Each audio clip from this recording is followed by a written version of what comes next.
When practicing Elfin Dance, you want to make sure your technique is really loose. When you begin, the opening figures, and excuse me if my fingering is different than yours, I'll just go off what I've got here. The wrist should feel really loose, and the keys should go down only part way into the key. 1, 2, 3, 1, 2. And you notice as you play that, it feels like down, up, up, down, up.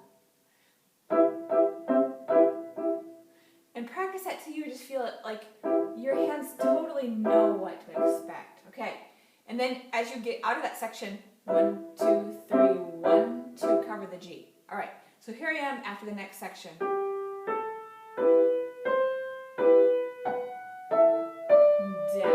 and then pop off and cover the B minor chord next. So.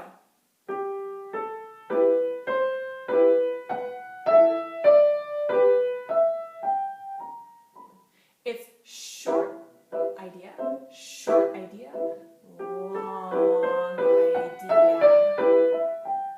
So that's a total of 4 measures. It's perfect. Okay. Now, after you cover this B minor chord, if you've practiced this section properly, you will have this in your fingers. So it's a B minor chord. Okay, so here we go. A little bit of voicing on the top. See, I get ready. 1, 2, 3, 1, 2. And I'm in this next position. Okay. So now, 1, 2, 3, 1, 2, 3, 1, 2, 3, 1, 2, pop. 1, 2, 3, 1, 2, 3, 1, 2, 3, 1, 2. Scare 'em. So when you do that section, it has this forzando in there in the beginning of measure 8, and it's a little bit of an attack. And the left hand, for the first time, has quite a lot to say. And if it were, if it were in performance, I think it's easiest to let the sforzando sit a lot in the left hand. The sforzando applies to both hands, like. But I find it easier to make the left-handed kind of a melody that it appears like, hey, here I am. So. 1, 2, 3, 1. Besides, it's the left-hand thumb's dream come true to hit. So, and as you come out of that, you cover the next thing. So that's how you end each section as covering the next part. Okay, so the next part is just the same, and you don't really need to practice it from 9 through 16. But at the end of 16, same thing, you cover down here. So eventually, you go right into the B. So it's a hand split octave, down a perfect fourth to F sharp, don't forget the key signature. And then this next part is really strange. It's diminished chords.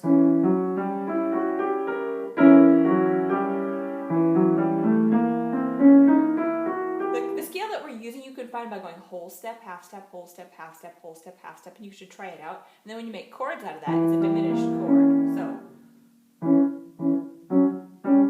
there's a lot of tritones in it. And then it's like fade in, fade out.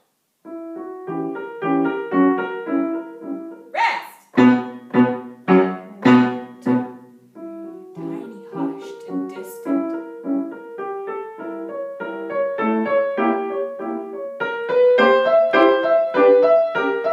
Also C natural Bonnie. Tiny. So here's little bits. E diminished chord. G diminished chord, and then 2 half steps into C third, and then the A sharp tritone, B fourth, B third, and the stuff that you know. And because this part is weird and different, you want to put a lot more time in it than you do just in the beginning of the piece, just because if you play straight through the piece, you're going to have practiced the first part so much more. In this part, you hardly need to practice it really after the first initial practice. Just by virtue of playing through the piece, it's going to get so much reps. Okay, yeah, so that's pretty much just get to know it, and then it's going to take care of itself. However, this plays rest.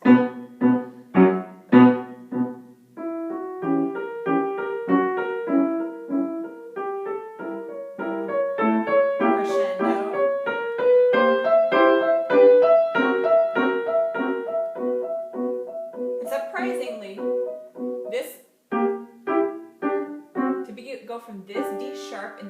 27 into this C tritone. That's kind of tricky, so you want to definitely make sure the left hand is comfortable with that. And then there's the B, and the rest of it's really easy. It's just a B fifth. Okay, so that's really important to tackle that section, which is 27 through 30. Okay, so 27 through 30 is taken care of. Memorize the whole structure really, really well. If you have, I have a lot of repeats in mind, so my measure numbers might not be so similar to yours, but I have 1, 2, 3, 4, 5, 6, 7, 8, the last 8 measures. Don't let this surprise you. It's very tricky if you're not thinking. It's A minor, F, B7. Now, in your lesson, you want to analyze this chord as an A minor, a half step under A minor, the top part of an A minor chord, so it's B7. And this is a first inversion B chord, and that C double sharp is played like this. Why do we need the C double sharp? Because we want a note that looks like it's a half step underneath a D sharp. You don't want to go D natural and D sharp because it doesn't look like a step. It sounds like a step, it should look like a step on the paper. So, B7, and then 1, 2, 3, 1. Now the left hand, if your music doesn't have it move down to the A like some copies don't, take care. So 1, 2 is an A there. 1, 2, 3, 1. And some music has this pedaling, which I think is appropriate. 1, 2, 3, 1. Pedal down. 1, 2, 3. And it pops into the air quite nicely. These little grace notes, they almost crush together.